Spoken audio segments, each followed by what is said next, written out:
जितने लड़के कहते हैं ना कि सर मेरे पास पढ़ने के लिए पैसा नहीं है, तो मैम दिल से दुआ देते हैं यार तुम लोग का रिजल्ट हो जाएगा। सच बताते हैं, जिसने संघर्ष किया इस जीवन में उसको ये चीज हो जाता है। बहुत उसके अंदर मेहनत आता है पढ़ने के लिए। जिसके जीवन में संघर्ष नहीं है कभी आगे ही नहीं जा सकता है, कभी आगे नहीं जाएगा जो संघर्ष नहीं किया। आपको लगता है खान सर यहाँ आ गए, भाई आप कभी देखे होंगे ना, हम कुछ सारे गुरुद्वारा जो होता है ना, गुरुद्वारा उसमें जाके खाना खाए। हम सोचो गुरुद्वारा में जाके खाना खाए, वो भी नहीं था मेरे पास। गुरुद्वारा में वो लोग ना गरीब अमीर नहीं देखता है, हिंदू मुस्लिम नहीं देखता है, और वहां जाके वो लोग खाना खिला देते हैं। अनाथ आश्रम में जाके खाए, इसलिए आज भी अपना चलाते हैं। तो ऐसा नहीं है कि किसी को कामयाबी बना के मिलती है, लेकिन जो इंसान मेहनत करेगा ना उसे कभी कोई आगे बढ़ने से नहीं रोक सकता।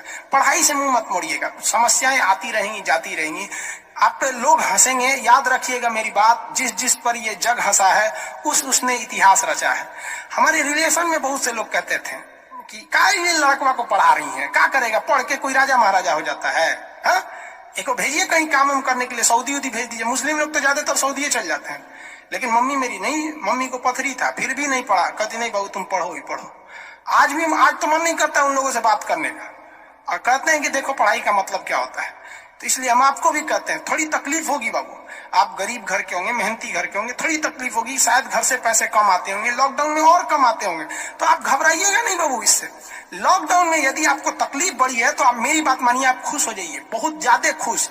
रीजन समझिए, रेस में जब घोड़ा दौड़ता है ना तो घोड़े के पीठ पर बैठा हुआ उस घोड़े का मालिक उसे चाबुक से घोड़े को बहुत मारता है, बहुत मारता है। घोड़ा को दर्द होता है, वो सोचता है कि मेरा मालिक हमको तकलीफ क्यों दे रहा है। उस घोड़े को पता ही नहीं है यार तुम्हारा मालिक तुम्हें जिताना चाहता है। उस चाबुक के डर से वो घोड़ा दौड़ता है और लास्ट में वही घोड़ा जीत जाता है।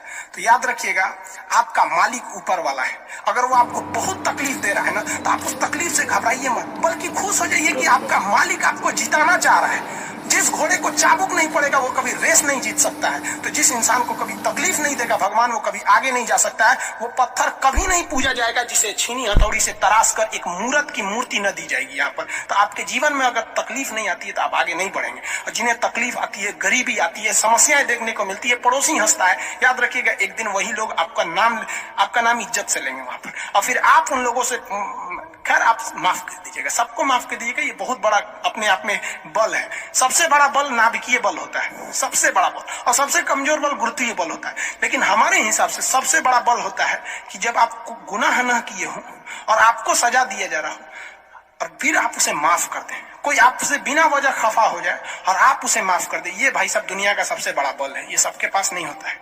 अगर ये बल आ गया ना तो फिर आप बहुत आगे जाए। इसलिए तकलीफ नहीं हो जाएगा, बहुत